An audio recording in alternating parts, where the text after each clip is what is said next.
বাংলাদেশের গ্রাম অঞ্চলে এখনো কোথাও কোথাও মাটির ঘর দেখা গেলেও বাজারের মাটির দোকান এখন প্রায় বিলুপ্ত। তবে এমন এক ব্যতিক্রমী দৃশ্য চোখে পড়ে কুমিল্লার সদর দক্ষিণ উপজেলার গুলিয়ারা দক্ষিণ ইউনিয়নের কালীর বাজারে। শতাধিক বছরের পুরনো এই বাজারে ১.৫ শতাধিক দোকানের মধ্যে একমাত্র একটি দোকান মাটির তৈরি।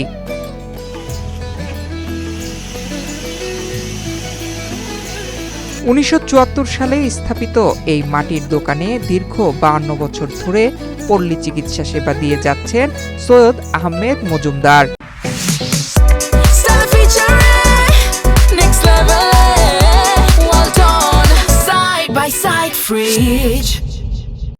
কৃষ্ণপুর গ্রামের বাসিন্দা সৈয়দ আহমেদ বাজারেই কাটিয়েছেন তার শৈশব ও কৈশোর। মায়ের শেষ ইচ্ছার প্রতি সম্মান জানিয়ে আজও তিনি দোকানটি ভাঙেননি কিংবা পাকা করেননি। নিজ হাতে নিয়মিত সংস্কার করে রেখেছেন মাটির ঘরটির ঐতিহ্য। মা বলছে যে এই মাটির ঘর, এই মাটি দিয়ে তোমাকে তৈরি করছে, এই মাটির ঘরে তুমি বাস করো, তুমি মরে গেলে যে মন্দ হইল মাটির ঘর রেখে দিই। একসময় সীমান্ত খোলা থাকায় বাংলাদেশ ও ভারত উভয় দেশের রোগীরা এখানে চিকিৎসা নিতে আসতেন।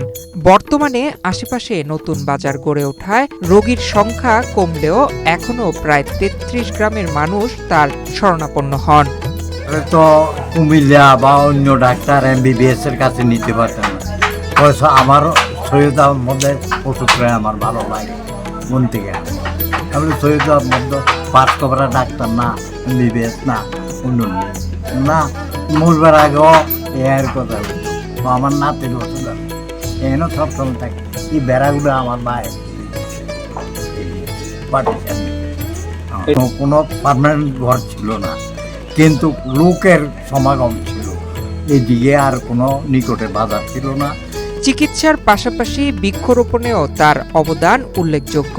১৯৮০-র দশক থেকে তিনি সড়কের পাশে শিক্ষা প্রতিষ্ঠানের আঙিনায় ও বাজার এলাকায় শতাধিক গাছ রোপণ করেছেন, যা আজ আকাশ ছুঁইছে।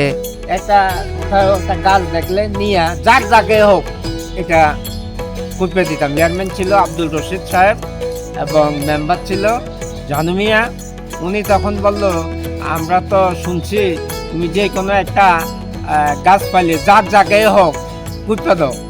ওই তারা একে দেখিয়া মানে এই সরাইতো আর কি। আমার উদ্দেশ্য যে এই গাছটা এখানে হোক, যে খাপ ফল। স্থানীয় বাসিন্দাদের কাছে সৈয়দ আহমেদ একজন আস্থার নাম।